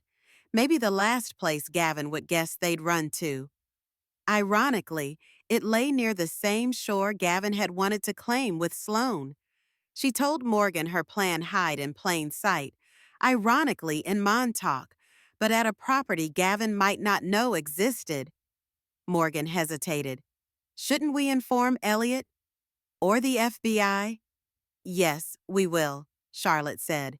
"But if Gavin thinks we're bunkered down in Greenwich, that's exactly where he'll look first. I'll let Elliot know we're relocating. Send him the address. He can coordinate with the FBI, but I need to keep a low profile." They packed hastily, adrenaline spurring them on. The security team insisted on following, and Charlotte conceded. By the time they hit the road, the sky was streaked with orange and pink. She stared at the sunset with grim determination. This wasn't a vacation. It was a tactical retreat, a chance to stay one step ahead of a man with nothing left to lose. Still, a part of her heart ached. She'd once loved Gavin, a love she thought was mutual. Now he was reduced to a cornered fugitive, willing to lash out at the person he'd pledged to cherish. No more illusions, she reminded herself. If her father's USB was the key to justice, she'd protect it with her life. Darkness had fully fallen by the time Charlotte and Morgan arrived at the old cottage, a place that had been used primarily for storage since Harlan Reynolds first acquired it years ago. The structure was humble compared to the opulent Montauk condominium. Gavin had tried to secure a low-slung one-story building with weathered shingles and a wraparound porch. Yet, Charlotte found comfort in its rustic charm. It reminded her of who her father truly was beneath the businessman's exterior, a man who valued substance over flash. The two security professionals, Daniels and Brooks, did a quick sweep of the property, checking windows and doors, testing the generator for backup power. Inside, the cottage smelled like dust and salt. Morgan sneezed, then laughed ruefully. At least no one will suspect you're hiding somewhere like this. Not a fancy painting or $1 million couch in sight. Charlotte set down her small suitcase, exhaustion creeping up on her. I just hope Gavin doesn't have any tip-offs. We'll lay low until Elliot gives us the green light to return. She glanced at Daniels, who nodded in confirmation. The cottage had two small bedrooms off a central living space. Morgan claimed one, and Charlotte took the other, leaving the living area for the security detail. Then it passed. She collapsed onto a creaky bed, head spinning with everything that had happened in recent days, confronting Gavin at his sham party, discovering her father's final trove of evidence, hearing from Jack that Gavin might be on the verge of doing something drastic. Despite her fatigue, sleep didn't come easily. Each time she closed her eyes, she envisioned headlights approaching or the sound of footsteps outside. She rose at one point to peer out the window, scanning the moonlit yard for any movement, but the only shapes she saw were tall grass and the silhouettes of distant trees. She tried to recall happier memories, her father teaching her about structural integrity, how to spot original craftsmanship in an old building. She remembered Gavin showing up early in their relationship, claiming to love her passion for historic preservation. How naive she had been, believing his flattery was genuine. Yaigiman. Eventually, she dozed off, only to start awake at the sound of hushed voices near the front door. She hopped out of bed, heart pounding, and grabbed a nearby lamp for self-defense. Silly as it might be. When she opened the door to the living area, she found Daniels quietly consulting with Morgan. We heard a car pass on the road, he explained. It slowed down in front of the property, but then moved on. Could be nothing. Charlotte sighed, shoulders slumping. Okay, thank you. She set the lamp down, feeling both foolish and relieved. Sleep remained elusive, but the small group gradually settled back into silence. The old cottage seemed to hold its breath, as though acknowledging the precarious refuge it now provided. Charlotte glanced at Morgan, who gave her a reassuring nod.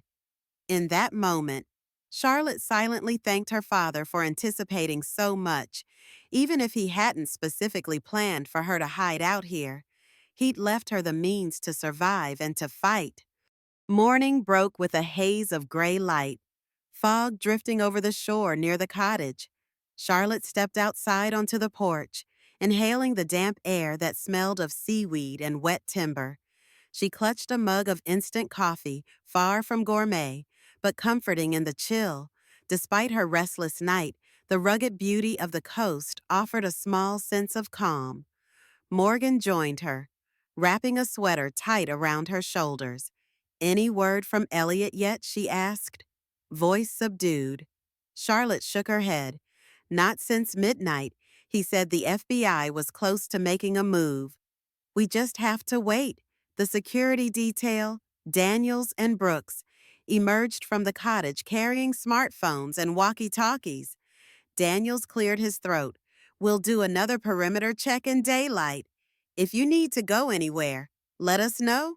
Morgan frowned. We'll stay put. That was the whole point, right? Daniels offered a nod of agreement, disappearing around the side of the cottage. After a few moments of silence, Morgan spoke quietly. Remember how Dad used to talk about building a fortress for us? I always thought he meant just having a financial cushion in case of emergencies. But it's more than that, isn't it?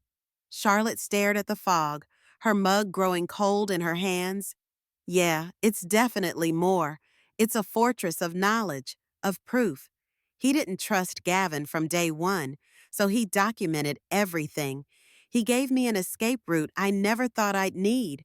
I owe him so much. Morgan sighed. I wonder if he knew it would get this bad. Charlotte swallowed hard. Probably not the exact shape it would take, but he knew Gavin's character flaws would surface. Gavin's biggest downfall is that he wants everything money, prestige, admiration, and he's willing to cross lines to get it. They fell into a companionable silence. The gentle lap of waves against the rocky shoreline reminded Charlotte of a simpler time. She wished she could freeze the moment this quiet, introspective hush before the chaos inevitably returned. She felt an urge to salvage something from her old dreams, maybe by drawing the cottage's structure in her notebook or planning how she'd preserve its vintage charm. Later, she told herself. First, she had to ensure Gavin was brought to justice. The hush broke when Brooks jogged up from the other side of the house, walkie-talkie in hand. Charlotte, you've got a call from Elliot. He's on the line.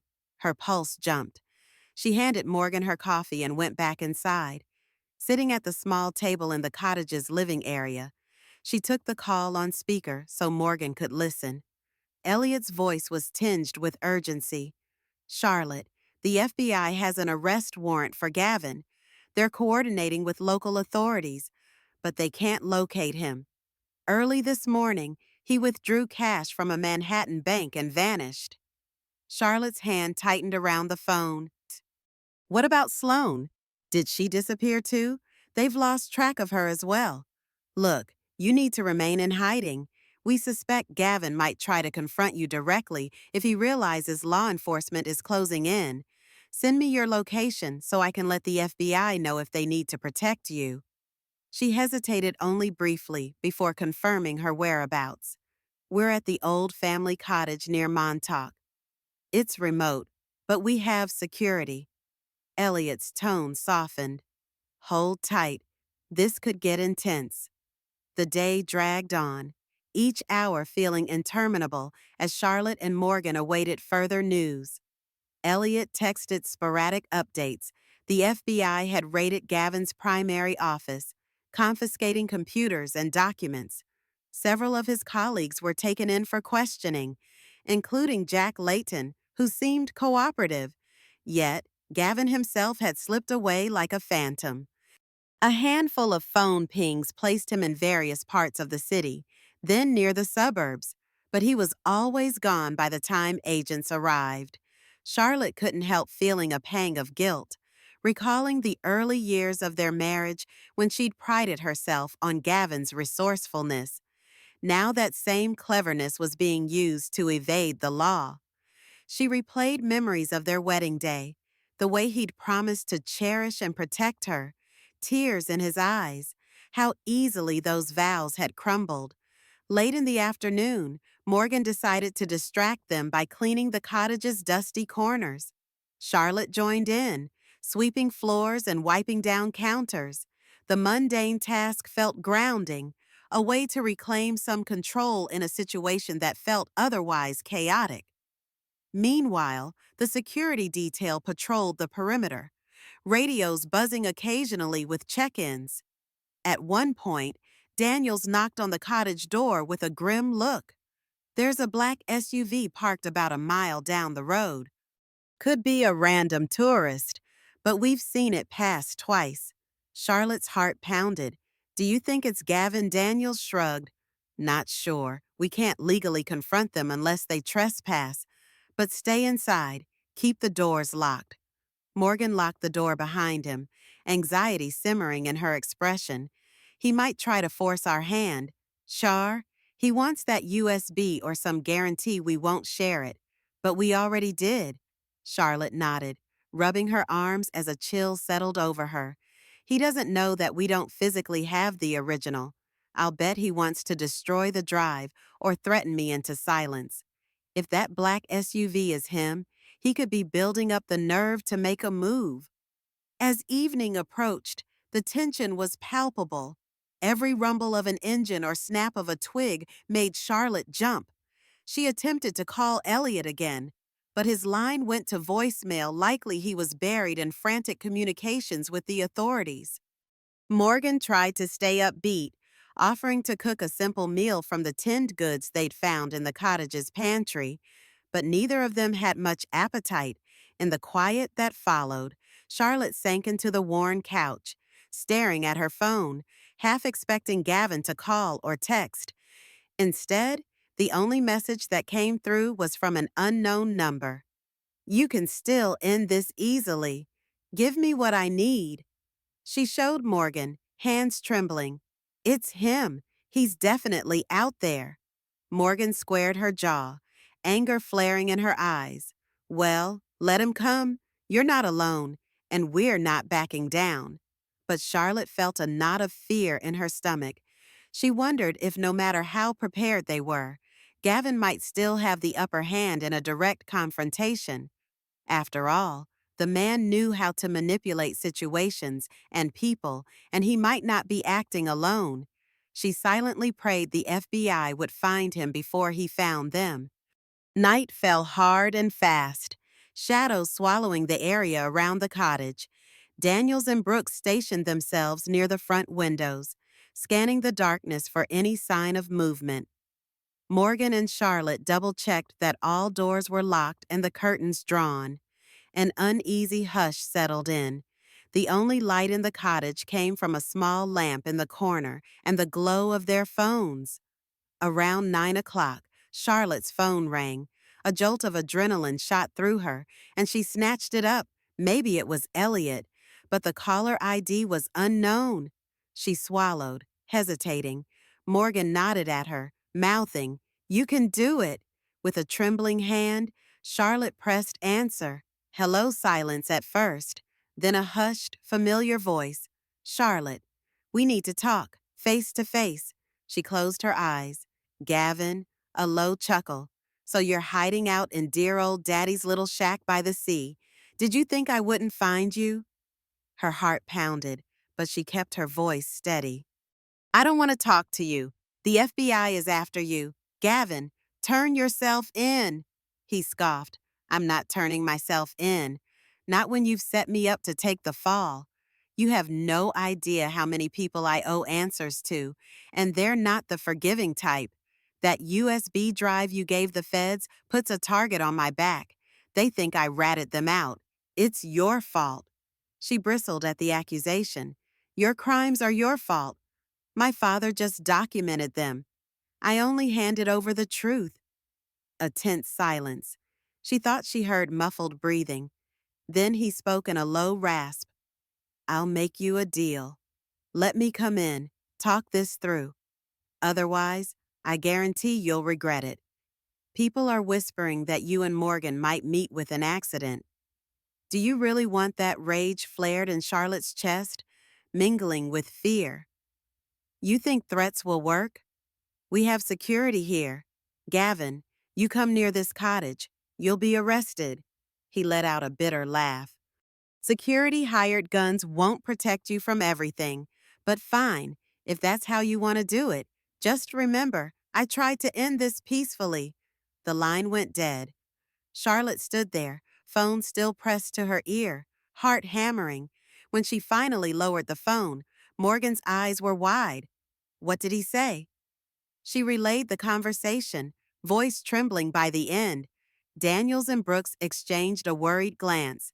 Daniels pressed his radio, quietly instructing someone outside to stay vigilant. That sounded like a threat. He noted grimly. Charlotte sank into a chair. "He's desperate. He's blaming me for his situation. Says the people he's been dealing with think he snitched on them." Morgan frowned. "Let's call Elliot or the FBI. Tell them Gavin just threatened you." They tried, but Elliot's phone still went to voicemail. Charlotte left a message outlining the ominous call. She also texted a summary, hoping he'd see it soon. Then they waited, a taut air of anticipation thickening the room. Charlotte wondered if Gavin was truly alone or if he'd enlisted henchmen from his shady network. With every passing minute, her nerves wound tighter, as though awaiting a storm that refused to break. Close to midnight, a shout from outside jolted the occupants of the cottage. Charlotte's pulse skyrocketed as she and Morgan dashed to the living area. Daniel stood by a window, peering into the darkness with a flashlight beam cutting through the night. "Brooks," he shouted again. "You see anything?" A crackle came through the walkie-talkie, possible movement near the tree line. Morgan gripped Charlotte's arm. "He's here, isn't he?" Charlotte's mouth went dry. She felt that visceral, cold fear creeping up her spine. "Probably," she whispered. "Daniels, do we call the police?" He nodded, already punching in 911. "Yes, ma'am. On it." A tense moment followed as Daniel spoke in hushed tones to the dispatcher, relaying the address. Meanwhile, Charlotte and Morgan huddled near the far wall. The walkie-talkie crackled again. "I see a figure, but can't confirm ID. Might be alone." Approaching the property line, Charlotte forced her breathing steady, recalling the last conversation with Gavin. Could he truly be brazen enough to storm the cottage? Was he armed? She glanced around for a makeshift weapon, but found only the old lamp and a fire poker by the small fireplace.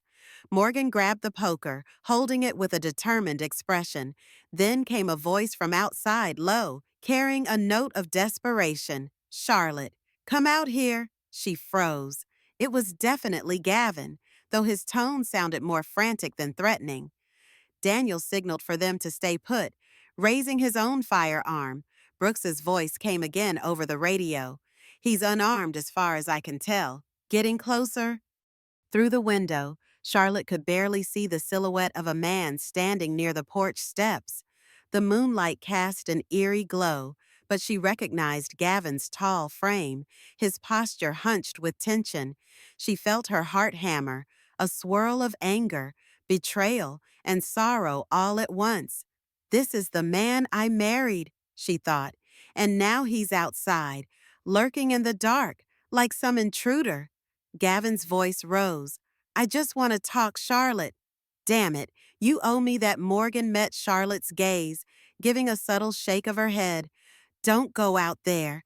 But Charlotte's mind whirled. If she didn't face him, would he break in? Put them all at risk.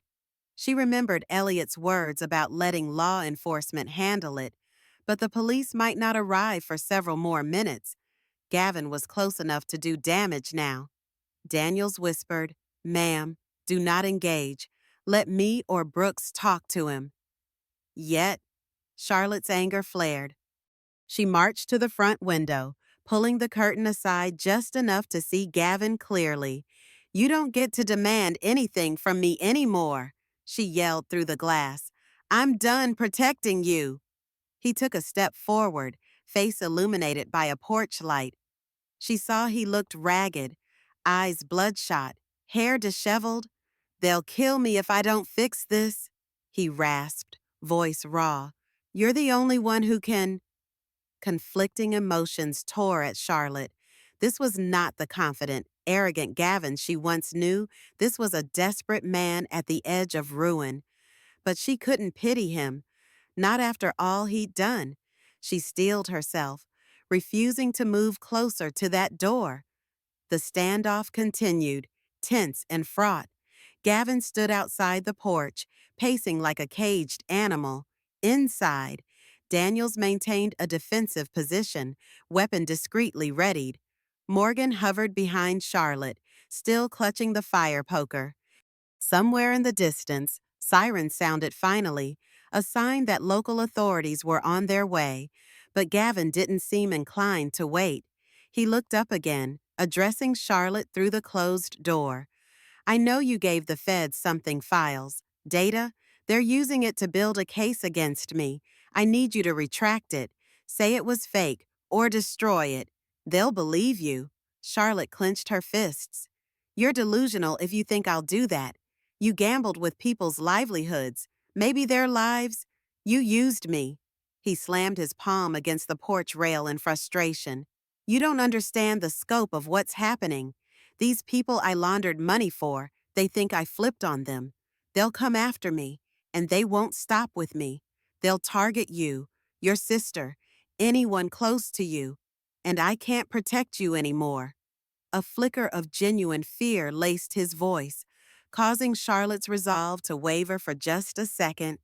She recalled the menacing calls, the possibility that it wasn't just Gavin who posed a threat, but far darker forces. Her father's thorough documentation had put them all under a spotlight, but she also knew the only way out was through. Caving to Gavin's plea would only bury them deeper in his crimes. Protect me, she snapped, voice shaking with emotion. Don't you see you are the threat? You chose this path. He looked up at the cottage windows, eyes scanning the interior as though he might catch a glimpse of a version of Charlotte who would still side with him. I'm sorry, he said, voice cracking. I never meant for it to go this far. It started small, just covering a few losses with new clients' money. Then these overseas investors came in, and it spiraled. I was in too deep before I realized. Morgan hissed under her breath. Spare us the sob story. Gavin's gaze flicked to the sound of her voice. I made mistakes. Okay, but you can't let them lock me up. We were married for almost 20 years. Charlotte, that has to count for something. Charlotte's throat constricted. She thought of their wedding, the first house they'd bought, the times they'd planned a future that never came to pass. But those memories felt distant, overshadowed by his lies and betrayals. It did count for something until you threw it away. He took a step onto the porch, the old wood creaking. Daniels tensed, stepping forward. Stay back, he warned. Gavin halted, hands partially raised, though his eyes still pleaded with Charlotte. I can't. There's no going back from this. Just then, bright headlights swept into the driveway, accompanied by the flashing red and blue of a police cruiser. Gavin spun around, cursing under his breath. The tension snapped like a taut wire. Charlotte almost collapsed with relief, seeing armed officers spilling out, commanding Gavin to freeze. The final act was in motion. Police officers approached with flashlights cutting through the gloom, guns drawn. Gavin hesitated, posture rigid with fear. Charlotte watched from inside, her breath catching in her throat as she feared he might do something reckless. But the presence of multiple officers seemed to sap his desperation. One of them shouted, "Hands on your head, down on your knees." Slowly, Gavin complied, kneeling on the porch boards. The air felt electric with tension as an officer rushed in to secure his hands behind his back. Another stepped forward, asking in a firm voice, Gavin Walker, is that correct? He nodded, shoulders slumping. Yes. The officer continued. There's a warrant for your arrest on charges of fraud, money laundering, and conspiracy. You have the right to remain silent. He started the standard Miranda warning. Charlotte realized she'd been holding her breath, tears pricking her eyes. It was as if the final page of a tragic story was being read aloud in slow motion. Inside the cottage, Morgan placed a comforting hand on Charlotte's shoulder. He's caught, she whispered. He can't hurt you anymore. Daniels peeked out the front window, verifying that the situation was under control. Charlotte, heart still pounding, moved cautiously to the door. She opened it just enough to see the officers pulling Gavin to his feet. The overhead porch light illuminated his face, etched with defeat and a haunting sadness. For a fleeting second, their eyes met. Charlotte thought she saw regret there, but it was too late for that to matter. Another car pulled up plain, unmarked. A pair of individuals in suits emerged, likely federal agents. They conferred briefly with the local police, then approached Gavin, instructing the officers to place him in the federal vehicle. Gavin managed one last look at Charlotte. His lips parted, but no words came. Maybe he wanted to apologize, or maybe he wanted to curse her name. She'd never know. As the car door slammed shut, the adrenaline that had coursed through Charlotte's veins began to ebb, leaving a hollow fatigue. She turned to Morgan, who enveloped her in a fierce hug. "It's over," Morgan said softly, though they both understood that the legal aftermath would continue. Yet, the immediate danger had passed. One of the agents, a woman with a no-nonsense demeanor, approached the porch. "Ms. Walker," she asked. Charlotte nodded. "We'll need a statement from you, but not tonight. We have your address, your attorney's contact, and the evidence from Elliot Graves. Thank you for your cooperation. You should remain cautious. Some of Gavin's associates might still pose a threat until we've apprehended them." However, the biggest risk was Gavin himself. Charlotte exhaled, shakily, tears sliding down her cheeks despite her efforts to remain composed. "Thank you," was all she could manage. "Again." The agent gave a curt nod and returned to the car, which soon drove off into the night. Tail lights fading, Morgan guided her back inside, where Daniels was clearing away the tension like a bad dream. Charlotte sank onto the worn sofa, covering her face with her hands. The man she'd loved was gone, the illusions were shattered, and she, at last, was free. In the days that followed Gavin's arrest, the story exploded across national news outlets. Financial fraud kingpin nabbed in dramatic standoff blared one headline. Another read, "Wealth manager's web of lies inside the offshore empire." Charlotte tried to avoid the media frenzy, focusing on the legal process and the emotional healing she desperately needed. Morgan acted as a buffer, screening calls and directing all inquiries to Elliot. When Charlotte finally returned to her house in Greenwich, she found it surreal to walk through rooms once shared with Gavin. Now, the echoes of dinner parties and forced smiles felt like ghosts from another life. She decided on the spot that she would sell the property. Too many memories, too much heartbreak. Instead, she would move to the Riverside Drive apartment in the city her father had once helped her acquire, an apartment with classic architecture and real potential for restoration. The trust Harlan had set up was officially under her full control now. Elliot explained that, after Gavin's arrest, the triggers were fully activated. Charlotte could access all funds earmarked for her.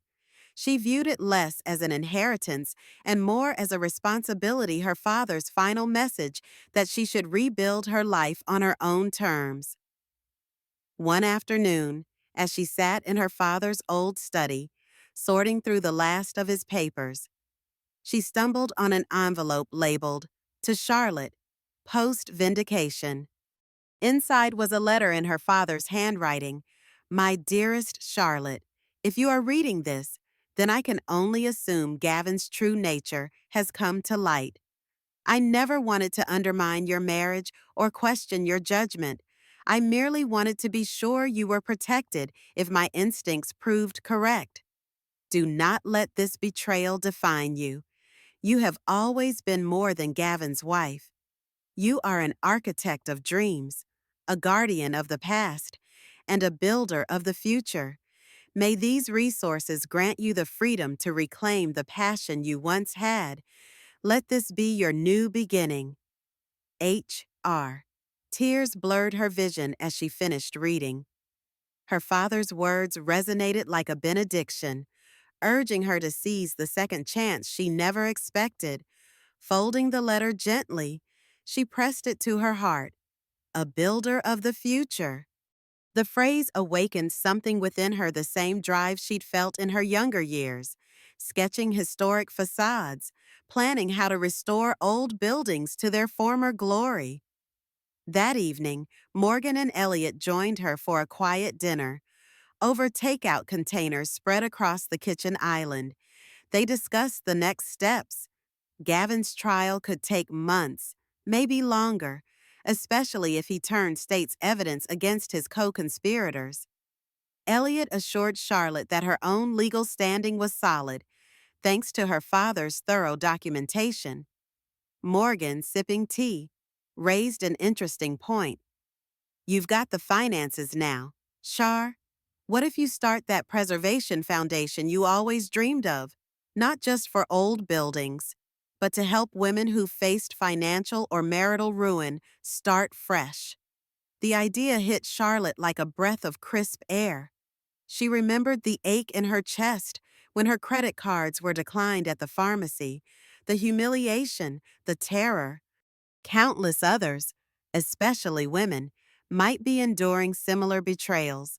Maybe she could use her inheritance to create a haven both literally, by restoring buildings, and metaphorically, by giving them a chance to rebuild their lives. She smiled through tears. I think Dad would love that. Let's do it. In the ensuing weeks, Charlotte immersed herself in new projects. She set up meetings with architecture firms, historical societies, and philanthropic advisors intent on forming the Reynolds Walker Preservation and Renewal Foundation. The name, a nod to both her own lineage and the marriage that had once defined her, symbolized her journey of transformation. She wanted to preserve the valuable parts of her past while renewing her sense of purpose. Meanwhile, Gavin's case barreled forward.